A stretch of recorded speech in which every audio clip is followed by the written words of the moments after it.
ஆனந்த்,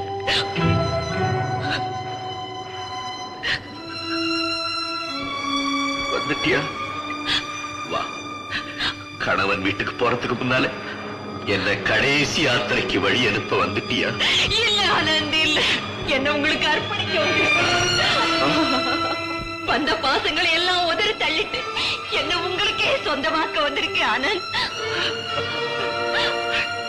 நீ வந்துட்ட, நான் போய்கிட்டே இருக்கேன். ஆனந்த், நான் குடிச்சிட்டலதா, குடிச்சிட்டேன். ஆனந்த், என்ன சொல்றீங்க? நீ விஸ்கியத்தானே குடிக்க வேணாம்னு சொல்லியிருக்க, விஷத்தை குடிக்க வேணாம்னு சொல்லியே.